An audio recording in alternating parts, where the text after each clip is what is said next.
आज के case studies के इस लेक्चर में बात होगी, अगर पति तत्काल तुरंत प्रभाव से डाइवोर्स का केस कोर्ट में फाइल कर देता है तो उसे किन परिस्थितियों में डाइवोर्स मिलती है और साथ ही उसे मेंटेनेंस और एलिमनी भी नहीं देना पड़ता है। तो चलिए आज के केस स्टडीज के इस लेक्चर में आपको वो परिस्थितियां बताएंगे और साथ ही आपको इसके फायदे भी गिनाएंगे। जय जिनेन्द्र हूं क्रिश्चियन। वीडियो को लाइक और शेयर कर दीजिए और इस तरह के जजमेंट्स का पैकेज पाने के लिए जिसमें लगभग आपको 200 जजमेंट्स मिलते हैं किसी जानकारी के लिए दिए गए नंबर पर आप हमें संपर्क कर सकते हैं। चलिए शुरुआत करते हैं।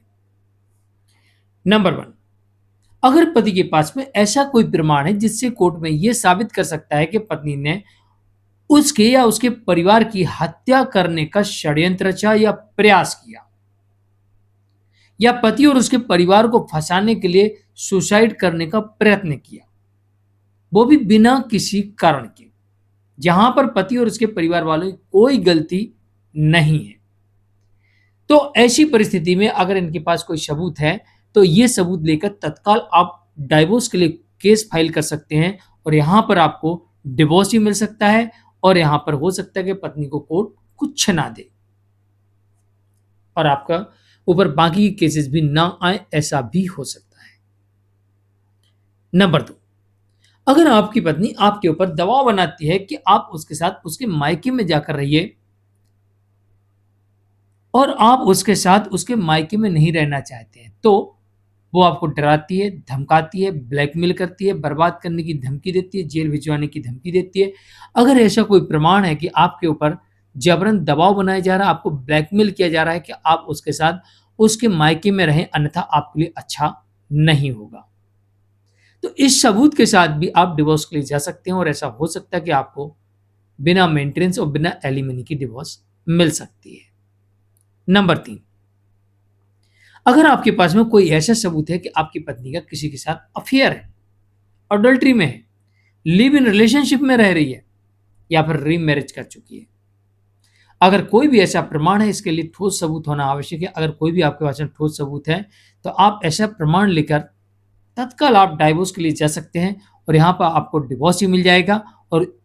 मेंटेनेंस और एलिमनी और केस लड़ने का खर्चा तक नहीं देना पड़ेगा।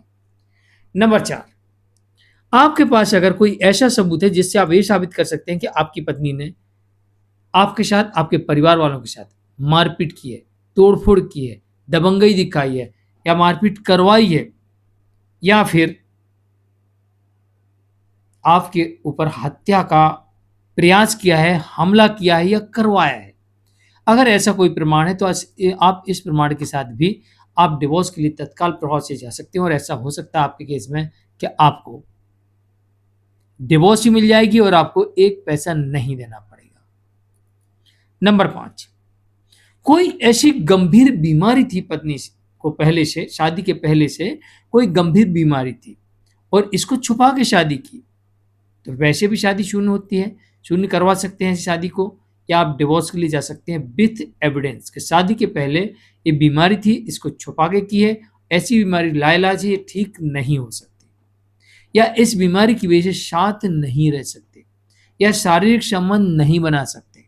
या फिर पत्नी शारीरिक संबंध बनाने के लिए तैयार नहीं है, या पत्नी शारीरिक संबंध नहीं बनाती है, तो इसका सबूत लेकर भी आप डिवोर्स के लिए जा सकते हैं और आपको यहाँ पर भी डिवोर्स मिल सकता है और ऐसा हो सकता है कि आपको एक पैसा ना देना पड़े, ना मेंटेनेंस, ना एलिमनी, ना केस लड़ने का खर्चा, और आपको यहाँ पर डिवोर्स मिल जाए। तो ये 5 बड़े कारण आपके केस में हो सकते हैं, जिसमें एक मुख्य दुर्गंध आना, शरीर से दुर्गंध आना, ये भी एक बड़ा कारण डिवोर्स का हो सकता है। साथ ही लाइलाज बीमारी हो जाना या फिर धर्म परिवर्तन कर लेना या लिंग परिवर्तन करवा लेना, ये भी एक डिवोर्स का बड़ा कारण हो सकता है। अब फटाफट डाइवोर्स फाइल करने से इससे फायदा क्या मिलेगा आपको? जल्दी से जल्दी आपको डिवोर्स मिल जाएगी। इसके अलावा मेंटेनेंस और एलिमनी से आप बच सकते हैं। इसके अलावा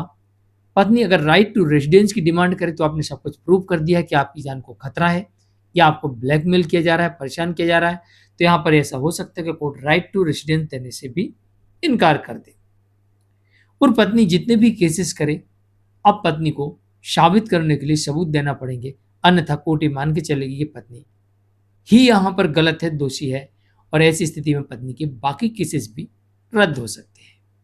मैं हूं मुकेश जैन। आज के लिए इतना ही। नमस्कार।